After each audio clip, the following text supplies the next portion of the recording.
तो hello everyone, कैसे हैं आप सभी। तो बैटल बैच की 06 क्लास के अंदर आप सभी का स्वागत है। एंड बैटल बैच के अंदर हमने चैप्टर सेकंड शॉर्ट रिवीजन के थ्रू, मतलब शॉर्ट वीडियोस के थ्रू रिवाइज कर लिया है। एंड अब इसके कुछ क्वेश्चन करेंगे। क्वेश्चन ऑलरेडी मैंने करवाए हुए हैं, एनसीईआरटी भी करवाए हुए हैं, प्रीवियस ईयर क्वेश्चन भी करवाए हुए हैं, बट कुछ क्वेश्चन तो बनते हैं ऐसे कि बहुत जरूरी होते हैं। ठीक है, तो यहाँ पर सबसे पहले मैं आपको बता दूं मैक्सिमम वेटेज किस टॉपिक की रहती है इस चैप्टर में से। तो वो है energy stored in capacitor and equipotential surface. Maximum weightage लिखी है, इसका मतलब ये नहीं कि बाकी टॉपिक इंपॉर्टेंट नहीं है या उन पे क्वेश्चन नहीं बनेगा, बनेगा, लेकिन जो सबसे ज्यादा है, मतलब वो टॉपिक जो बिल्कुल मस्ट है भाई, उस पर तो क्वेश्चन आएगा ही आएगा, गारंटी होती है। ठीक है, तो कुछ क्वेश्चन लिखे हुए हैं, ये कुछ क्वेश्चन जो लिखे हुए ये सभी टाइप इन टॉपिक से रिलेटेड जो भी टाइप्स होते हैं उनको कवर कर रहे होंगे। एंड इनको हम एक अच्छे ढंग से करेंगे, एक बेस्ट वे में करेंगे। तो चलिए शुरू करते हैं, वीडियो को आगे बढ़ाते हैं। वीडियो को आगे बढ़ाने से पहले आपसे मैं रिक्वेस्ट यही करूंगा, अगर चैनल को सब्सक्राइब नहीं किया सब्सक्राइब कर लेना, बेल आइकन को प्रेस कर लेना। एंड जल्दी से इस महीने के लास्ट तक हम जो है जल्दी से जल्दी अपने जो है 50K सब्सक्राइबर कर दें। तो वो आप लोगों के सपोर्ट के बिना नहीं हो पाएंगे, तो सपोर्ट बना के रखो, फुल सपोर्ट रखो भाई। ठीक है, चलिए तो यहाँ पर कुछ क्वेश्चन लिखे हैं, प्रीवियस ईयर के कुछ क्वेश्चन है, जैसे कि साइड में आपको दिख रहा होगा, यहाँ पे मेंशन किया गया है ये कब कब क्वेश्चन पूछे गए हैं। ठीक है, तो आज का वीडियो जो होगा बैटल बैच का वो 30 मिनट तक तो नहीं पहुंच पाएगा, थोड़ा सा अब रेस्ट के बाद आए हैं तो एकदम से उतनी एनर्जी नहीं आ पा रही है, तो आपको थोड़ी सी कम टाइम की वीडियो मिलने वाली है। ठीक है, चलिए तो फर्स्ट क्वेश्चन से शुरू करते हैं, आज के फर्स्ट क्वेश्चन से एंड उसके आंसर से शुरू करते हैं। ठीक है, तो फर्स्ट क्वेश्चन में क्या बोला गया है, देखिए ध्यान से। What is the geometrical shape of equipotential surface due to a single isolated charge? ठीक है, देखो आइसोलेटेड चार्ज बोला है, सिंगल आइसोलेटेड चार्ज बोल रहा है। तो सिंगल आइसोलेटेड मतलब पॉजिटिव की बात कर रहा है, तो पॉजिटिव चार्ज की वजह से आपको क्या बनाना है, इक्विपोटेंशियल सरफेस बनाना है। तो फर्स्ट ऑफ ऑल आपकी एक टाइप बनती है, मतलब आपको क्या कह सकते हैं कि आप इस तरह से कह सकते हो कि जो क्वेश्चन होगा वो जियोमेट्रिकल शेप मतलब इक्विपोटेंशियल सरफेस बनाने पर सबसे ज्यादा आएगा। ठीक है, तो फर्स्ट क्वेश्चन करते हैं। फर्स्ट क्वेश्चन में आपको आइसोलेटेड चार्ज बोला गया, तो एक आइसोलेटेड चार्ज लेते हैं, इस तरह से हमने कि आइसोलेटेड चार्ज लिया। ठीक है, इससे फील्ड लाइंस बनानी है पहले, सबसे पहले जैसे कि हम फील्ड लाइंस बना लेते हैं। ये गई फील्ड लाइंस, पॉजिटिव से फील्ड रेडियली आउटवर्ड होता है। ठीक है, तो ये हमने इस तरह से बना लिया। ठीक है भाई, बना दिया इस तरह से, ये इस तरह से फील्ड लाइंस बना ली। तो क्या होगा, जो ये बच्चे क्या करते हैं, कई बार उन्हें बोला जाता है कि इक्विपोटेंशियल सरफेस बनाओ, तो ये फील्ड लाइंस बना देते हैं, बन गया। ये नहीं है, अब ये फील्ड लाइंस पर हमें क्या बनाना है, इक्विपोटेंशियल सरफेस बनाना। तो वो कैसे बनेगा, ये देखिएगा, ये जो डॉटेड लाइन में बना रहा हूं, ये जो है, ये है कौन है भाई, ये इक्विपोटेंशियल सरफेस है। ये कौन होगा, ये होगा इक्विपोटेंशियल सरफेस। एंड थोड़ा मैं इनको, अब देखो ये तीसरी लाइन में जो थोड़ी दूर बनाएंगे, ये ऐसी ही बनेगी। क्यों बनेगी, क्योंकि देखिए क्या होता है, dv बाय डी आर किसके इक्वल होता है, E के इक्वल होता है, minus dv by D R is equal to minus dv by D R, पढ़ा है हमने ये। तो E डायरेक्ट इनवर्सली है किसके, डिस्टेंस के, तो दैट्स वाई ये जो सरफेस के डिस्टेंस है ये आगे जब बनते जाएंगे तो बहुत मतलब लूज होते जाएंगे, खुले बनते जाएंगे ये। ठीक है, इस तरह से आपको ड्रॉ करना है। तो ये है आपका क्या, geometrical shape of the equipotential surface due to a single isolated charge. तो सिंगल आइसोलेटेड चार्ज की वजह से ये है आपके पास इक्विपोटेंशियल सरफेस। इनको लिख देते हैं कि ये एंड ये हमने क्या बनाए हैं, इक्विपोटेंशियल सरफेस बनाए हैं। ये हमने बना दिए क्या, इक्विपोटेंशियल सरफेस। क्लियर है बेटा रोम, ठीक है, इस तरह से। सेकंड पे चलते हैं। सेकंड क्वेश्चन भी आपका शेप से रिगार्डिंग है, मतलब शेप पे बेस्ड है। यहाँ पे आपको क्या बताया गया, थोड़ा सा घुमाने की कोशिश की गई है। दो चार्ज दिए आपको, 2 microcoulomb and -2 microcoulomb are placed at point A and B 5 centimetre apart, मतलब ए एंड बी पर ये दोनों रखे हुए हैं। ठीक है, क्वेश्चन नंबर सेकंड करते हैं, इसका आंसर करेंगे। ये बोल रहा है आपको क्या कि ये रहा आपके पास ए पॉइंट, ये रहा आपके पास बी पॉइंट। इस पॉइंट पर कौन रखा है, इस पॉइंट पर रखा है +2 माइक्रोकूलम। ठीक है, तो ए को यहां से रबी कर दो एंड बी ये रहा, लिखना हो तो लिख लेना -2 माइक्रोकूलम। एक ये चार्ज है, एक ये चार्ज है। ठीक है, अब क्या बोल रहा है वो, ये दोनों कितनी दूरी पर रखे हुए हैं, 5 सेंटीमीटर पर रखे हुए हैं, मतलब ये 5 सेंटीमीटर है इनके बीच में। अब वो बोल रहे हैं कि आपको क्या करना है, depict an equipotential surface of the system.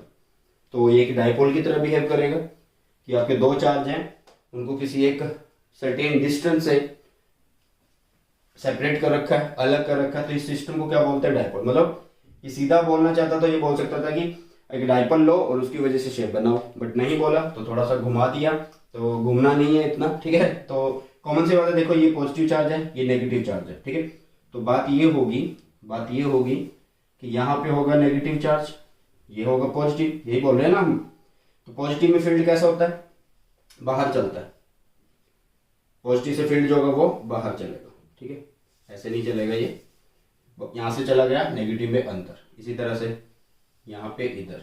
अभी मैं फील्ड लाइंस बना रहा हूं, इधर, ये इधर, क्लियर है, ये ऐसे, ठीक है बेटा लोग।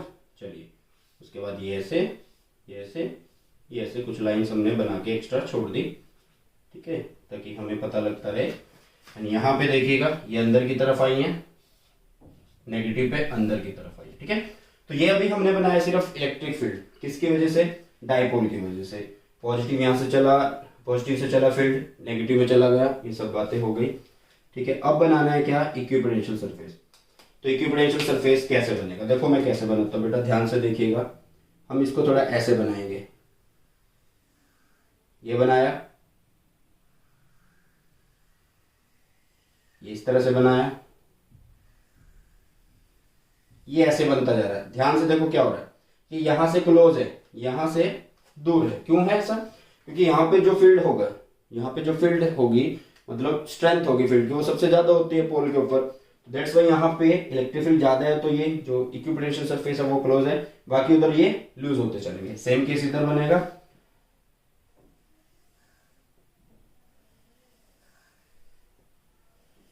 ये ऐसे, ठीक है। तो ये बन जाएंगे आपके पास क्या, इक्विपोटेंशियल सरफेसेस बन जाएंगे हमारे पास, ठीक है। तो ये बन गए हमारे पास इक्विपोटेंशियल सरफेस। क्लियर है बच्चे लोग, इक्विपोटेंशियल सरफेस। जिन बच्चों को अगर और भी क्वेश्चन करने हैं तो वो ऑलरेडी मैंने बना रखे हैं, बता रखे हैं। एनसीईआरटी सॉल्यूशन करवाया हुआ पूरा, सेकंड चैप्टर का पूरे का पूरा प्रीवियस ईयर करवाया हुआ, ठीक है। तो वहां से भी आप देख सकते हैं। बट यहाँ पर बैटल बैच अगर हमारा शुरू हुआ पड़ा है तो उसके अंदर कुछ इंपॉर्टेंट क्वेश्चन तो बनते हैं ना, ठीक है, चैप्टर वाइज। अब आगे देखिए, तो ये पहले दो क्वेश्चन है। आगे बोला है can two equipotential surface intersect each other, give reason. कि क्या दो इक्विपोटेंशियल सरफेस इंटरसेक्ट कर सकते हैं एक दूसरे को। तो इन दोनों को पहले नोट कर लीजिए आप। चलिए इसको पहले नोट कर लो। तो थर्ड क्वेश्चन देखते हैं अब, ठीक है। थर्ड क्वेश्चन में ये क्या कहना चाह रहा है आपको, देखिएगा ध्यान से।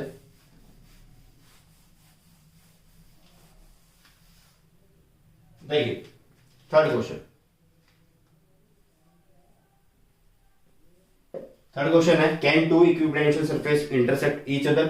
क्या दो इक्विपोटेंशियल सरफेस एक दूसरे को इंटरसेक्ट कर सकते हैं, नहीं कर सकते, सिंपल है ये, नो। इसका क्या आएगा आपका आंसर, नो आएगा। क्यों नहीं कर सकते, ये सेम उसी तरह है जैसे इलेक्ट्रिक फील्ड को हम बताते हैं। Because at the point of intersection there will be sorry, will be दो बार लिख दिया। there will be two direction of electric field intensity। Clear है, समझ गए। चलिए तो क्या है, at the point of intersection there will be two direction of electric field intensity. जैसे हम सेम वही बात है कि इक्विपोटेंशियल सरफेस किससे बनता है, पहले हम इलेक्ट्रिक फील्ड लाइंस को ही ड्रॉ कर रहे हैं ना, तो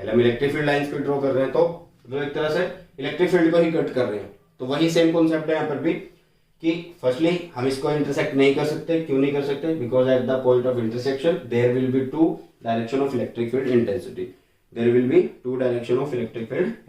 ठीक है। तो रीजन भी हो गया आपका। नेक्स्ट क्वेश्चन आपके पास, क्वेश्चन नंबर 4, इसको देखिए। क्वेश्चन नंबर 4 में क्या बोला गया है, E is equal to 10R+5, मतलब E आपको दिया हुआ है, पहले से गिवन है। पूरा क्वेश्चन मैंने नहीं लिखा, सीधा जो क्वांटिटीज है वो हमने यहाँ पे लिख दी है, ठीक है, variables. E is equal to 10R+5 ये हमें दिया हुआ है। यहाँ पे आपसे V पूछ रहा है, पोटेंशियल पूछ रहा है, और कहाँ से कहाँ तक पूछ रहा है, जब आपका R 1 मीटर टू 10 मीटर हो। एंड ये क्वेश्चन अभी देखो कब आया था, ये 2020, मतलब लास्ट टाइम जब पेपर हुआ था फिजिक्स का मार्च के अंदर, तो उस टाइम ये आया था क्वेश्चन, 2 नंबर में आया था एंड 5 नंबर वाले क्वेश्चन के अंदर आया था, ठीक है।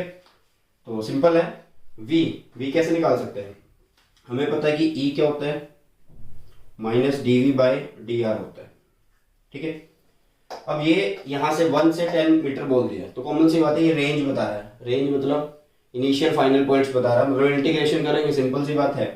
तो हम पहले क्या करें, यहाँ पे क्रॉस मल्टीप्लाई कर दें, तो हमारे पास मिलेगा dV is equal to -E/dr। इसको मैंने इंटीग्रेशन की दोनों साइड, स्टार्टिंग में पोटेंशियल 0, बाद में पोटेंशियल फाइनल 0, और सॉरी V हो गई E/dr, D किसके साथ, R के साथ, तो R की फॉर्म में लगेगी, पहले R कितना है 1, बाद में कितना बोला जा रहा है 10 बोला जा रहा है, 10 है ना, यस 10 बोला जा रहा है, ठीक है। तो यहां पर देखिए E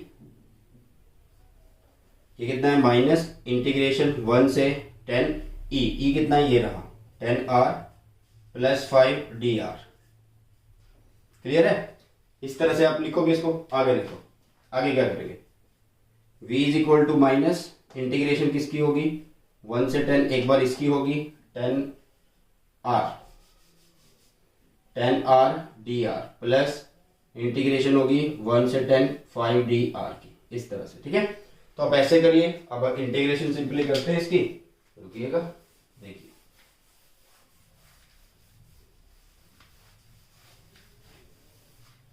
देखिए अब ध्यान से देखिएगा, V तो ये रहा V, माइनस इंटीग्रेशन कर रहे थे किसकी, D 10R की, मतलब 10 तो बाहर आ जाएगा, क्योंकि कांस्टेंट है तो 10 तो बाहर आ जाएगा ना, 10 बाहर आ जाएगा। अब इसके बाद देखो, और ये माइनस सबके लिए है भाई, ये माइनस जो है सबके लिए, अभी इसको ऐसे कर लेते हैं, ठीक है। तो 10 आ गया बाहर, अंदर क्या रहा RDR, मतलब RDR का मतलब क्या है, कि R की पावर 1 है, तो इसका मतलब पावर में एक ऐड करेंगे, पावर में एक ऐड करेंगे, इस तरह से। तो क्या बन जाएगा, यहाँ पे क्या बन गया, यहाँ पे R²/2 बन गया, एंड यहाँ पे इसकी लिमिट क्या है, लिमिट है 1 to 10, ठीक है। तो ये 2, इसके ऊपर तो लिमिट वैसे नहीं लगने वाली, तो इसको बाहर ही कर दो, यहाँ पे इसको कर दो यहाँ पे, तो मतलब लिमिट सिर्फ अब किसकी ओपन करनी है आपको, R² की, जो कि 1 से 10 है, ठीक है, अपर माइनस लोअर। अब आ जाते हैं इस पे, प्लस है आपके पास, अब क्या आएगा, प्लस है, ये रहा +5, एक कांस्टेंट है तो बाहर, इंटीग्रेशन ऑफ dx या dr वो सिंपल R ही बनता है, क्यों, क्योंकि dr लिखा है तो इसका मतलब क्या है, यहाँ पे जो r था उसकी पावर 0 है, तो 0 में +1 कर रहे हैं, नीचे +1 कर रहे हैं, तो कॉमन सी बात है R ही बचने वाला है, तो R बचा यहाँ पे, एंड लिमिट आपके पास कितनी 1 to 10, ठीक है। चलिए, तो यहाँ पे इसको कट कर दो, तो ये बना आपके पास माइनस हो गया 5, अपर लिमिट मतलब 10 का स्क्वायर तो 100 हो गया, -1 का स्क्वायर तो 1, +5 अपर लिमिट 10 -1, दिस क्लियर। तो V is equal to minus, यहाँ पे होगा 5, ये हुआ 99, प्लस हुआ ये 9, तो 5 × 9 45, क्लियर। चलिए इनको करते हैं, कितना बनेगा, माइनस ये रहा, इसको करते हैं 5 × 99, तो देखो 5 × 99 कैसे करेंगे, 495 होगा,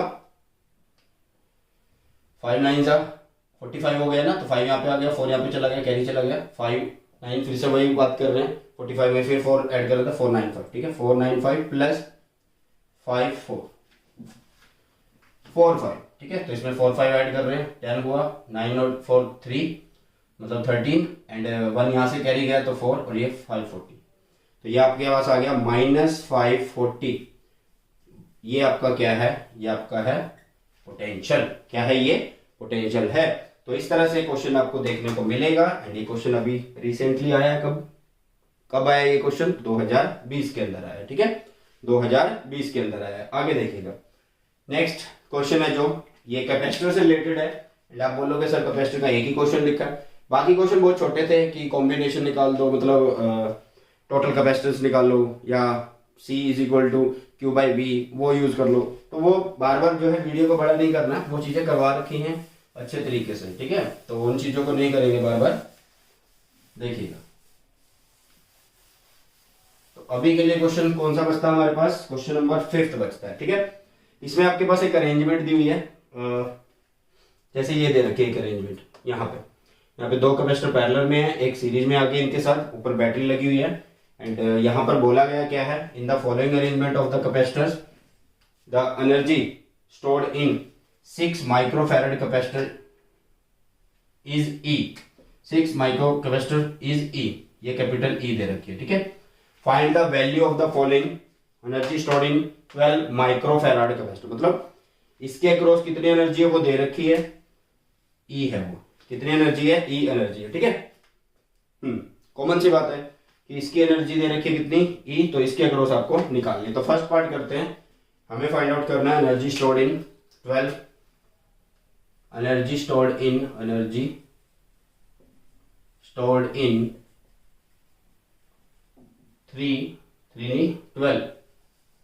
12 माइक्रोफैराड कैपेसिटर।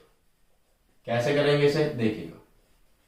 अब एक बात देखो सिंपल सी, अब इन्होंने एनर्जी स्टोर्ड दे दी है किसके अक्रॉस, 6 माइक्रोफैराड कैपेसिटर के अक्रॉस, मतलब उसकी एनर्जी हम कैसे लिख सकते हैं कि उसकी एनर्जी दे रखी है इन्होंने ई, उसको हम ऐसे लिख सकते हैं हाफ सी।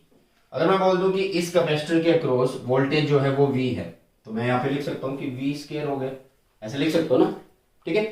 चलो, तो ई 1/2 जो दे रखी है उसको मैं यूज कर रहा हूँ अभी, एंड मान रहा हूँ कि उसके अक्रॉस वोल्टेज कितनी है, वी है, ठीक है।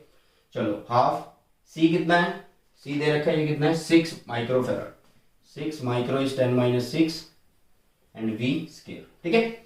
यहां से हमने ऐसा क्यों किया, ऐसा इसलिए किया क्योंकि यहां पर हम ये इस मेथड से हम निकाल लेंगे वी, एंड वो वी इसके और इसके अक्रॉस सेम होने वाला है, क्योंकि भैया ये दोनों पैरेलल में है, बच्चा लोग ये दोनों कैसे हैं, पैरेलल में है, तो दैट्स वाई क्या होगा, इनको हम ये इसको यूज करके हम वोल्टेज निकाल रहे हैं, तो वो इसकी और इसके अक्रॉस सेम रहने वाली है, ठीक है। चलिए, तो यहां से हम पहले क्या निकाल लेते हैं, वी स्क्वायर निकाल लेते हैं। तो ये बन जाएगा आपके पास V square is equal to 2 नहीं, इसको कर दो 3, कट कर दो इसको, तो ये बना आपके पास क्या, ई, ठीक है।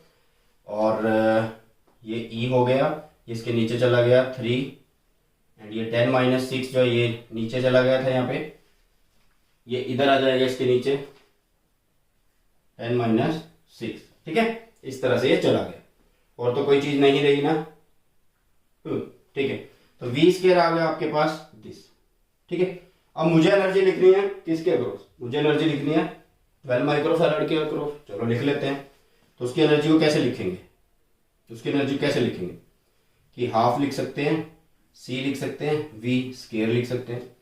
तो किसके अक्रॉस पूछ रहा है, हाफ सी कौन सा है, किसके अक्रॉस है, 12, तो 12 10⁻6, वी स्क्वायर पता लग गया, वी स्क्वायर ये रहा, ई 3 × 10⁻6, तो 10⁻6 कैंसल, 3 ये 4 कट हो रहा है इस पे, ठीक है, 4 कट हो रहा है ना जी, ये 4 कट हो गया, हाफ लिखा हमने, सी लिखा, ये वी का स्क्वायर आ रहा है हमारे पास, कोई गलती तो नहीं कर रहे हम, हाफ सी वी का स्क्वायर हो गया था, ये चला गया आपके पास 3 3/दिस हो गया, ठीक है, ये कोई खास वो नहीं है।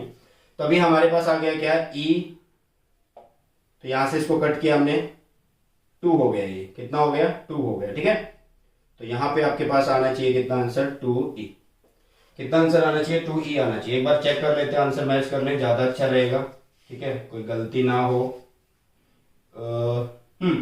बिल्कुल सही है, हमारे पास आएगा 2E, कितना आंसर आएगा भाई, 2E आएगा, इसके अक्रॉस आ गया आपके पास कितना, 2E, समझ में आ गया, ठीक है, ये आ गया आपके पास 2E, क्लियर। अब ये फर्स्ट पार्ट था कि इसके अक्रॉस कितनी एनर्जी है, 2E एनर्जी है, इसके अक्रॉस कितनी एनर्जी है, 2E एनर्जी। अब हमें एनर्जी स्टोर्ड निकालनी है 3 के अक्रॉस, चलो उसे करते हैं, सेकंड पार्ट करते हैं, देखिएगा अब कैसे करेंगे। तो 2E आ चुकी है इसके अक्रॉस। आगे देखिएगा, अब ध्यान दीजिए, एनर्जी स्टोर्ड इन 3 माइक्रोफैराड निकालने के लिए हमें क्या करना पड़ेगा। अब यहाँ तो हमने वोल्टेज का रूल फॉलो कर लिया कि इन दोनों में वोल्टेज सेम होने वाली है, तो आप कर सकते हो। लेकिन अब वो जो 3 माइक्रोफैराड है, सेकंड पार्ट जो हम कर रहे हैं, जो 3 माइक्रोफैराड है उसके क्रॉस अगर आपको एनर्जी निकालनी है तो हमें पता होना चाहिए कि हाफ सी वी स्क्वायर, उसके क्रॉस अलग से वोल्टेज पता होनी चाहिए, तो वो कैसे निकालें। बट हमें ये पता है इन सीरीज कि ये पोर्शन जो है ये सीरीज है इसके साथ, मतलब 3 माइक्रो इस कॉम्बिनेशन के साथ सीरीज में, या ये इसके साथ सीरीज में, आप ये बोल सकते हैं। तो सीरीज में चार्ज सेम रहता है, सीरीज में चार्ज सेम रहता है, ठीक है। तो चार्ज का फॉर्मूला क्या होता है, सीवी, क्या होता है, सीवी होता है, सीवी, ठीक है। तो इसके अक्रॉस क्या वोल्टेज होगी, इसके अक्रॉस क्या वोल्टेज होगी, ये मान लेते हैं कि इसके अक्रॉस वी डैश होगी, ठीक है। तो यहाँ पे बन जाएगा सी इज 3 माइक्रो एंड यहाँ लिख दिया मैंने वी डैश, क्या लिख दिया, वी डैश, कि उसके अक्रॉस कितनी है, वी डैश है। एंड ये किसके इक्वल होगा, इधर वाले के इक्वल होगा, इधर वाले मतलब इधर जो चार्ज होगा उसके इक्वल होगा, ठीक है। तो इधर भी पहले मुझे सी पूरा लिखना पड़ेगा, दोनों पैरेलल में तो डायरेक्ट ऐड हो जाएगी, मतलब 18 10 - 6, इसके अक्रॉस हम वोल्टेज कितनी मान रहे हैं, इनके अक्रॉस तो हम वी मान रहे हैं, तो ये आ गया वी। क्लियर है, इतना सिंपल है बेटा, देखो ध्यान से। चार्ज बराबर करने हैं तो कैसे लिखेंगे, क्यू सी वी से लिखते हैं, तो ये पूरी सी लिखी, ये वी लिखी, ये सी लिखी, वहां पे वी हमें पता नहीं तो वी डैश लिख दिया, ठीक है। तो कट कर लेते हैं, देखते हैं क्या बचता है आपके पास। एंड ये यहां से कट हो गया, 6 हो गया, और ये इससे कट हो गया, तो हमारे पास वी डैश कितना आ गया, 6V आ गया, वी डैश कितना आ गया, 6V आ गया। क्लियर है, चलिए, तो हमारे पास आ गया V dash is equal to 6V। अब हमें क्या निकालना था, अब हमें क्या निकालना था भाई, हमें निकालना था energy stored across this capacitor. तो एनर्जी स्टोर्ड कैसे निकालते हैं, हाफ CV डैश का स्क्वायर करेंगे ना, CV डैश का स्क्वायर करेंगे, चलो। तो हाफ C इज 3 माइक्रो, ठीक है, V डैश का स्क्वायर, तो V डैश का स्क्वायर करेंगे तो 36 into V square, 36 into V square करेंगे, ठीक है। तो अभी हम V जो निकाल रहे थे वो V कितना निकाला था अभी हमने, क्या आपको याद है वो V कितना था, ठीक है। तो 1/2 3 into 10 - 6 into 36 into V square, अभी वी स्क्वायर करा था हमने, वो वी स्क्वायर क्या था, ऐसे करते थे ना हम उसको, हाफ C कितना था 6 इंटू 10 - 6, एंड साथ में यहाँ पे हम वी स्क्वायर लिख रहे थे, एनर्जी इक्वल थी किसके, E के इक्वल थी, ठीक है। तो हमने क्या किया था, इसको हमने यहाँ पे लिख दिया था कि वी स्क्वायर की वैल्यू क्या है, E/3 इंटू 10 - 6 है, अभी जो किया था, ठीक है। चलो, तो 10 - 6 ये इससे कट हो गया, ये 3 इससे कट हो गया, ये इससे कट हो गया, तो 18 बचा। मतलब कि हमारे पास एनर्जी कितनी आ गई स्टोर्ड, 18E आ गई। कितनी एनर्जी स्टोर्ड आ गई, 18E आ गई। तो 3 माइक्रोफैराड के अक्रॉस है 318, ठीक है। कैसे करना है, चार्ज को इक्वल करना है, एंड उसके बाद सिर्फ जो चीज की रिक्वायरमेंट है उसको पुट करना है, आपका आंसर आ जाएगा, ठीक है। चलिए, अब थर्ड पार्ट में वो पूछ रहा है क्या, total energy drawn from the battery. देखो, एक के क्रॉस एनर्जी कितनी है, 2E, एक के क्रॉस कितनी है, 18, तो कितनी हो गई, 20, बट ये 20 आंसर नहीं है, उसने पहले से एडवांस में दे रखी है किसकी, 6 की, तो वो कितनी है, E, क्योंकि एनर्जी डायरेक्ट ऐड हो जाएंगी, तो क्या आएगा आंसर, इसका आंसर आप लिख सकते हो 21E। क्लियर है, तो ये है क्वेश्चन के types of chapter number 2। Most important ये क्वेश्चन थे, एंड जिसको भी प्रीवियस ईयर क्वेश्चन करने हैं इस चैप्टर के या एनसीईआरटी सॉल्यूशन करना है तो सभी मैंने अपलोड किया हुआ है, सिर्फ प्लेलिस्ट चेक कर लिया करो एक बार, ठीक है। कई बार अगर लिंक मैं नहीं दे पाता हूँ, कोई काम हो जाते हैं, तो आप प्लेलिस्ट चेक कर लिया करो, सब कुछ अवेलेबल है चैनल पर। पढ़ने का इतना है, अगर मैं आज भी वीडियो को बंद कर दूं तो कोई नया बच्चा अगर चैनल पर आता है तो वो ये नहीं बोल पाएगा कि सर ने कुछ नहीं अपलोड किया। मैंने पूरी फिजिक्स क्लास 12 वो अपलोड की हुई है, पूरी उनकी थ्योरी है, पूरा एनसीईआरटी है, पूरा प्रीवियस ईयर क्वेश्चन है, ठीक है। प्रीवियस ईयर क्वेश्चन सिर्फ चैप्टर 14 का रहता है, एंड कोशिश करता हूँ मैं कल उसको अपलोड कर दूंगा, ठीक है। चलिए, तो यही थी आपकी आज की इस क्लास, बैटल बैच की क्लास, जो कि 6वीं क्लास थी, हमारी 6ठी क्लास थी, एंड कल 7वीं क्लास आएगी आपकी बैटल बैच की। इसी तरह से बहुत जल्दी ही रिवीजन कर देंगे पूरे सिलेबस की छोटी छोटी वीडियोस के थ्रू, ठीक है। चलिए, तो मिलते हैं इसी के साथ, इस वीडियो को करते हैं समाप्त। Thanks for the watching, God bless you all, have a nice day, bye bye, take care.